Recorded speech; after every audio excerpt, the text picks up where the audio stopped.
नमस्ते दोस्तों। आज हम यमुना नदी के बारे में जानकारी प्राप्त करेंगे। थोड़ी सी पौराणिक और थोड़ी सी भौगोलिक। आइए पहले भौगोलिक जानकारी ले लें। उत्तराखंड राज्य में हिमालय पर्वत की बंदरपूंछ पहाड़ियों पर यमुनोत्री ग्लेशियर से यमुना नदी का उगम होता है। यह गंगा नदी की सहायक नदी या ट्रिब्यूटरी है। ट्रिब्यूटरी वह नदी होती है जो स्वयं समुद्र में कभी नहीं मिलती, बल्कि किसी और नदी में जा मिलती है। यमुना उत्तराखंड से निकलकर हिमाचल प्रदेश, हरियाणा बॉर्डर, दिल्ली से होती हुई प्रयागराज, उत्तर प्रदेश में गंगा में जा मिलती है। यहीं पर गंगा, यमुना, सरस्वती 3 नदियों का संगम होता है। हालांकि सरस्वती नदी एक लुप्त नदी है। यमुना गंगा की सहायक नदियों में सबसे बड़ी सहायक नदी है। इसकी खुद की सहायक नदियों में से प्रमुख हैं टोंस, बेतवा, चंबल और केन नदियां। हिंदू पौराणिक कथाओं में विष्णु पुराण के अनुसार यमुना या यमी भगवान सूर्य और संध्या की पुत्री थी। संध्या विश्वकर्मा की पुत्री थी। वही विश्वकर्मा जो देवताओं के वास्तुकार या आर्किटेक्ट हैं।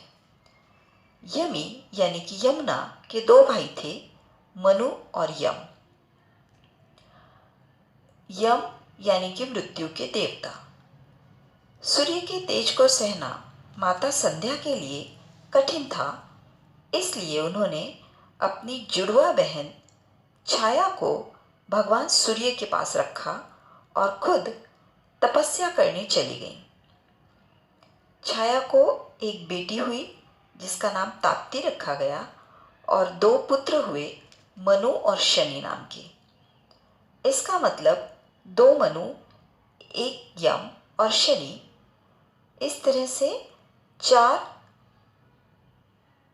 जो हैं वो यमुना के भाई हुए। एक दिन छाया गुस्से में यम को श्राप देती हैं कि वह एक पैर से अधू हो जाएगा या लंगड़ा हो जाएगा। यमी को यह सुनकर बहुत दुख होता है और यम को शाप मुक्त कराने के लिए, तपस्या करने के लिए वह पृथ्वी पर आ जाती है। यह थी यमुना के पृथ्वी अवतरण की पहली कथा। यम और यमी के पवित्र स्नेह को मनाने के लिए आज भी भारत में भाई दूज का त्यौहार मनाया जाता है। यमुना का उल्लेख ऋग्वेद, अथर्ववेद में भी पाया जाता है।